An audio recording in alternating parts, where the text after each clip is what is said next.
Alrighty, here we are at chapter 29. The trail wound and twisted and seemed to double back on itself. There were side trails and forks in the path as well, and Will began to wonder if the dog really knew what she was doing or if she was just wandering at random. There seemed to be so many choices, so many different ways they could go. Then, as he realized how focused she was on her task, he knew she was definitely following something. The question remained, though, what was it? He realized that Xander could be right. They could well be hurrying through the wood in pursuit of a badger or some other animal. Skilled as he was in woodcraft, it wasn't long before Will was totally disoriented, and he knew that he would be hard pressed to retreat their path if he had to. He realized that Ormond's life was now well and truly in the care of the dog, and from the worried glances that Xander kept darting at him, he knew the secretary was aware of the fact as well. They didn't speak. There was no point in voicing their concerns and their fears, and the looming nature of the dark wood discouraged idle conversation. Oh, we can't see that. Whoa. It was as if Grimsdale itself had a presence, a character, dark, depressing, and threatening. It weighed down on them, alleviated only by the occasional clearing and chance view of the sky overhead. They had been travelling for over an hour, Will estimated, when they came to a three-way fork in the trail. For the first time since they had started out, the dog hesitated.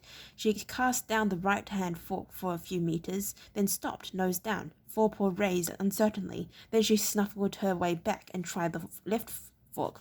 "Oh God," Xander said quietly. "She's lost the scent." He looked fearfully at his master, lolling in the saddle, eyes closed, head sagging, held in place only by a rope they had leashed to his hands and tied to the saddle pommel. If they were to be left blundering through the wood, without any sense of direction or purpose, Xander knew it would spell the end for Ormond. The dog glanced at him, as if in reproach, then uttered a short bark and started down the left fork, all traces of uncertainty now gone.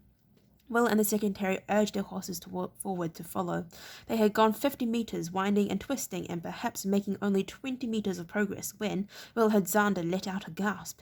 He looked up. His attention had been fixed on the dog, he realized, and saw what had caused the cry of alarm. There was a skull set on a pole to one side of the trail out ahead of them. A rough lichen-covered board below it carried an indecipherable message written in ancient runes. The words might be indecipherable, but the message was clear. "It's a warning," Xander said.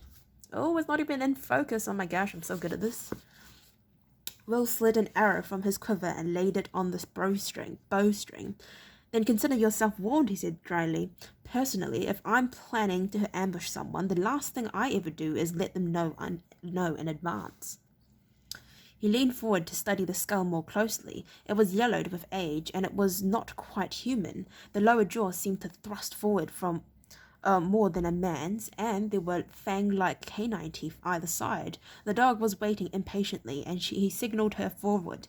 She started down the trail again, and suddenly she broke into a run, dashing forward and round the next bend, out of sight. At Will's signal, Tug broke into a canter to follow the dog, and they rounded the bend after her and found themselves in a large clearing with a substantial one-story building constructed from dark wood and thatched with straw. On the far side, he heard the other two horses come clattering after them. Then they slid to a stop beside him. "Looks like we're here," Bill said quietly. Xander looked around the clearing, searching for some sign of human habitation. "But where's Malcolm?" he said. Then they saw movement in the trees of the far side of the clearing, and, as if the sorcerer's name had summoned them, figures began to step out of the surrounding woods. There must have been more than 30 of them, and, even as he had the thought, Will realized that there was something unusual about them. He searched for the right term, and hesitated. He was not totally sure of what he was seeing. Oh man, I need to look at the time so I can go to work on time, totally seeing. Even in the clearing, the light was dim and uncertain, and the people, if they were people, were staying close to the dark mass of the forest behind him, where the shadows were thick and heavy. He heard Xander's quick intake of breath. Then the secretary spoke softly. "Look at them," he said. "Are they human?" Then Will realized what it was that had caused him to hesitate. They were human, he thought, but it was if they were all dreadful caricatures of normal people. They were terribly misshapen, all of them. Some were dwarf-like, barely 4 feet tall, others tall and painfully thin. One, at least, was huge. He must have been 2.5 meters tall and massive across the chest and shoulders. His skin was a pallid white, and aside from a few random wisps of yellowish hair, he was bald. Others were hunched over, their bodies twisted and bowed. There were several who were hunchbacks, their movements awkward and painful as they shuffled forwards.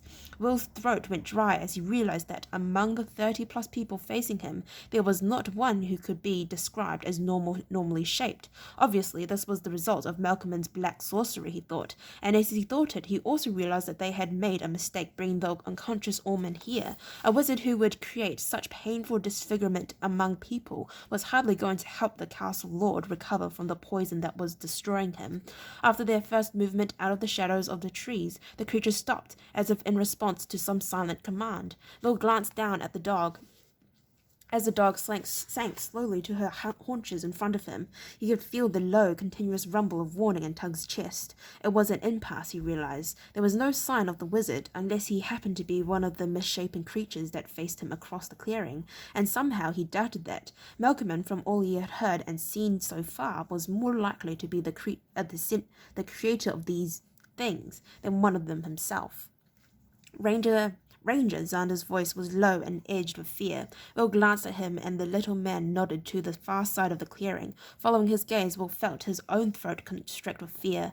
The pallid-skinned giant had begun to advance across the clearing towards them, one ponderous step at a time. As he advanced, there was a low, wordless mutter of encouragement from his companions. Will slowly raised the bow, an arrow still knocked and ready, from where it had rested across his pommel. "That's far enough," he said quietly. The giant was nearly halfway towards them. He took another pace. Now he was in the very middle of the clearing, and Will realized he could not let him get any closer. Those massive hands could tear him, Xander and Orman, limb from limb, and probably their horses as well, he realized.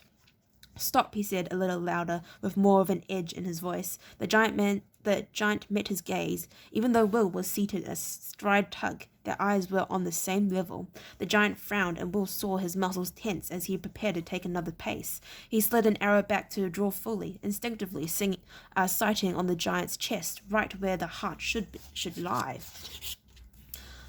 Big as you are, this arrow will go right through you at this range," he said, deliberately keeping his voice calm. The creature hesitated. He saw the frown deepen on its face. Puzzlement, anger, fear, frustration. He wasn't sure. The grotesque features were so bizarre, it was difficult to read them with any accuracy. The important thing was the giant had stopped advancing on them. From the silent watchers at the edge of the clearing, he heard a collective sigh, urging him forward, advising him to stop. Again, Will had no idea. What next, he thought. Do we sit here until the next snowfall, facing each other across this clearing? He had no idea what to do. On his own, he would have trusted Tug to get him clear of the situation, but he couldn't desert Xander and Orman. "Ranger, look," said Xander in a breathless whisper. He glanced away from the giant who had understandably been occupying all his attention. Xander was gesturing towards the dog. She had risen from her crouch position in front of them and was advancing across the clearing towards the giant. Will caught his breath to call her, then stopped and released the tension on his bow as he noticed something. Her tail was wagging slowly from side to side as she went. The giant looked down at her as she reached him, stopping just in front of him. Her head was lowered and her tail was still wagging. The frown disappeared from the huge creature's face, and he went down on one knee, one massive hand out to the dog. She moved forward again to sit at his feet, and he fondled her ears and scratched under her chin, her eyes half closed in pleasure, and she turned her head slightly to lick his hand. And then Xander drew Will's attention to yet another remarkable detail in a wholly remarkable day. "He's crying," he said softly, and sure enough there were tears coursing down the pale white cheeks.